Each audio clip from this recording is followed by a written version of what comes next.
What's up, man? How you doing? A little bit of everything. I'm good. Lovely. How are you?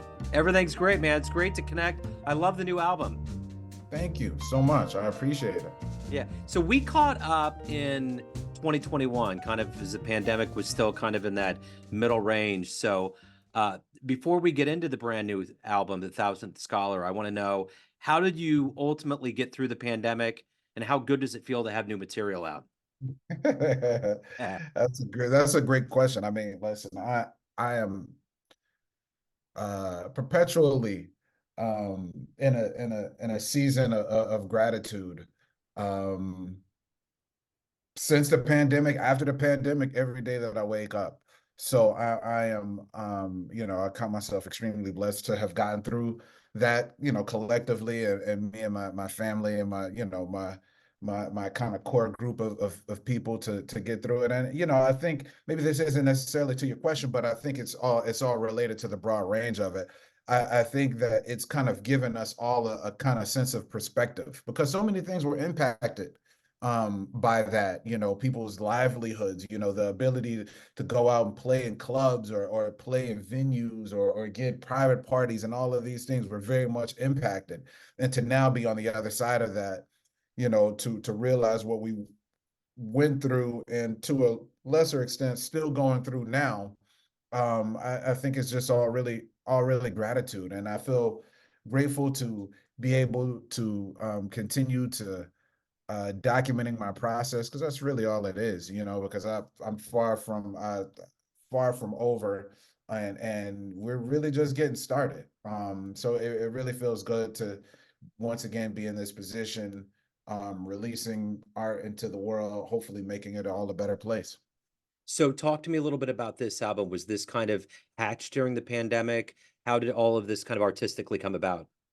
No, not so much. This wasn't hatched during. I have a project that I haven't put out just yet that was really more in the time frame of the pandemic. This was kind of like an idea that I'd had for before the pandemic, so this wasn't, I wouldn't say, as much um impacted by the pandemic. But I'm the type of person, I have ideas that kind of sit with me for a while, and then certain things kind of take shape. I always knew that I wanted to do something that was a little more percussion based.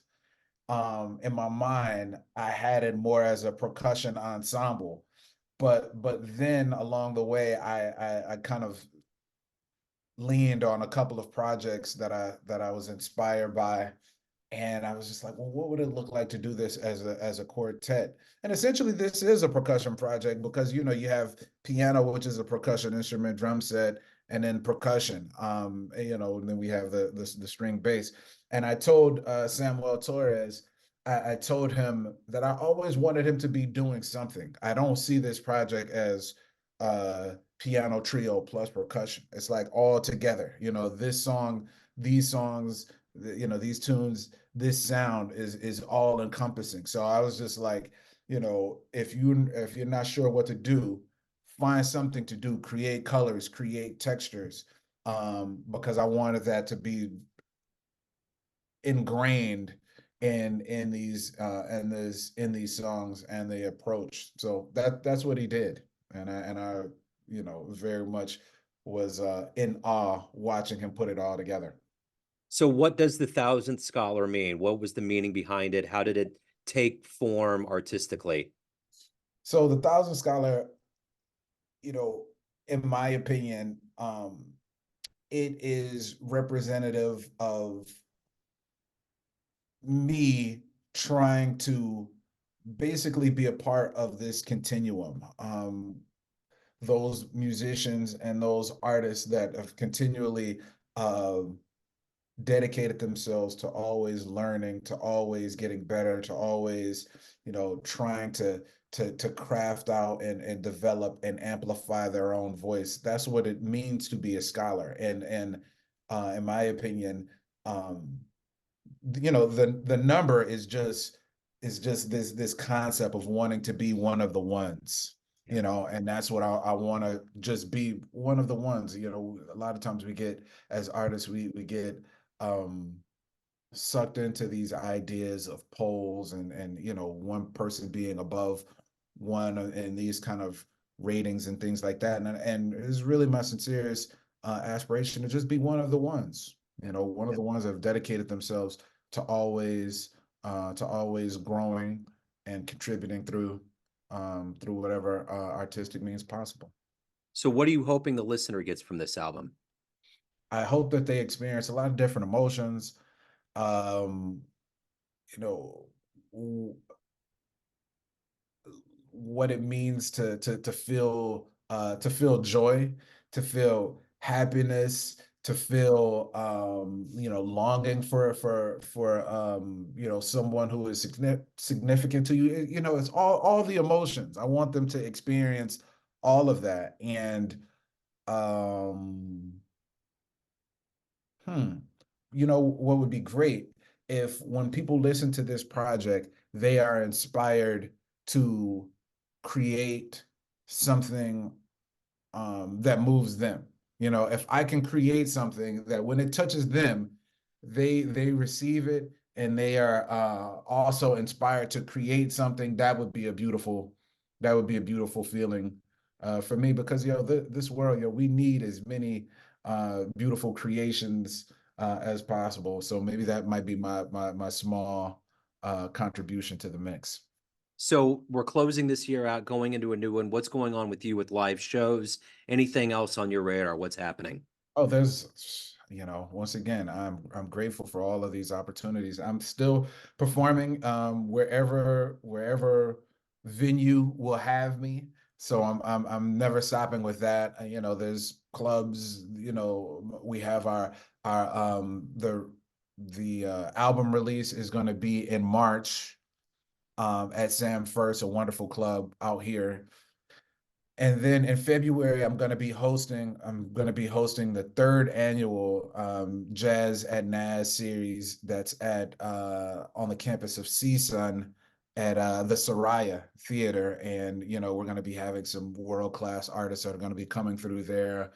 Delphio Marsalis, Herb Alpert is going to be there. I mean, it's just, so many different experiences. Samara Joy was just there. I'm looking at her because I have the downbeat right next to me. So for the whole month of February, there are going to be a bunch of different concerts.